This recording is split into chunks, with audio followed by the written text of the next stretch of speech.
we can do hard things, right? Never in a million years could I get up here and truly explain what Uncle Cal meant to me and my family.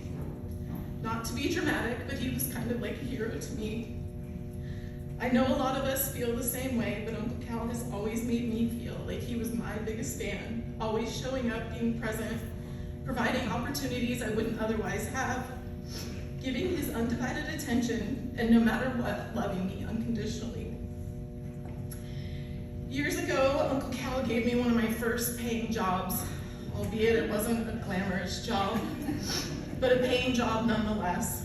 I came down to California from Oregon during a couple of my high school summers to fill in where I was needed at Nordhagen and Daughters.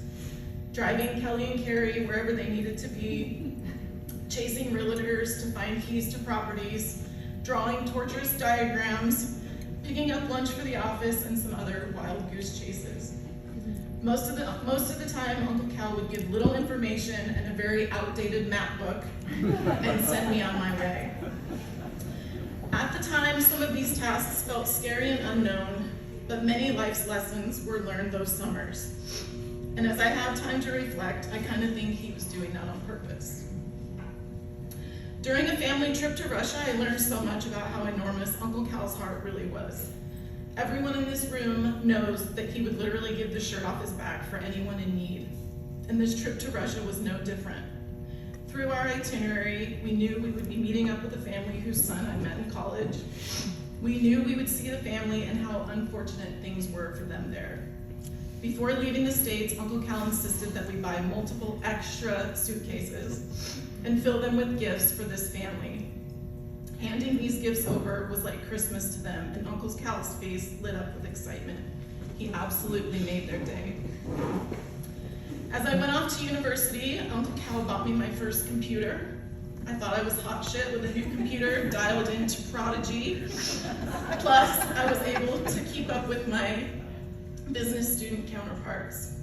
Soon came my college graduation, and with literally only a few days' notice and some unforeseen circumstances, Uncle Cal and Aunt Vicky showed up to my college graduation in Oregon.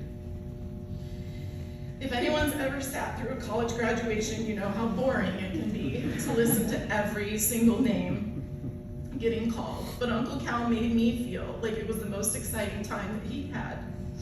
Still being my biggest fan in that moment, and he was so proud of me.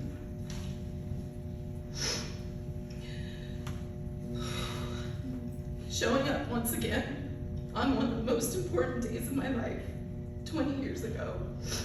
Uncle Cal was there to walk me down the aisle at my wedding.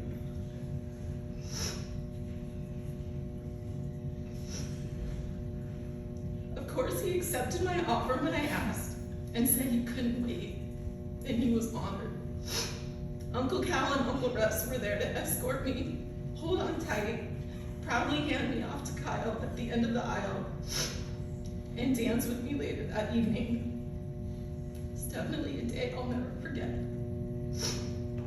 Kyle, my glasses are falling out. Okay, bear with me. More recently, what I remember was his unwavering support for my kids. He would show up to Pierce's swim meets and scream like crazy. Encourage Presley that she could do anything she set her mind to in gymnastics or school, and would cheer for Brendan through text, video, or FaceTime over his newfound love for golf.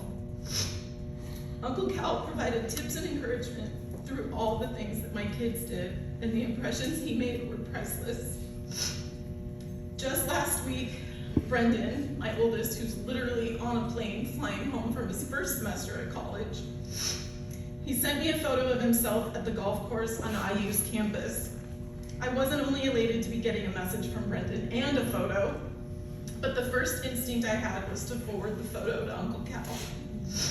I picked up my phone and typed his name in, and then realized he wouldn't be on the other end. But I wanted to share it with him so badly. Uncle Cal didn't only show me that he was my biggest fan, but also did the same for my kids. And I know that's how so many of us in this room feel. I'm almost done. Last but certainly not least, over the years, Uncle Cal has taught me and countless others how to be a proud American.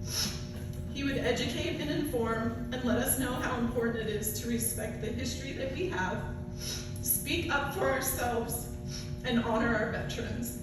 It was in his blood, and he loved this country so much. Being by his side before he passed was rough. I told him that I loved him, I told him we would all be okay, and I tried my hardest to let him know how much of an impact he's made on me and my family. Saying goodbye after his last breath was sad, but also comforting knowing that he would be off with Grandma and Grandpa, Uncle Russ, Aunt Cheryl, and Uncle Gene without any pain. We've had a lot of loss lately, but I know that they're all up there watching us closely and partying their asses off. Aunt Nikki, I don't know where you are. I love you so much. So do my kids and Kyle. Kelly and Carrie, thank you so much for sharing it with me.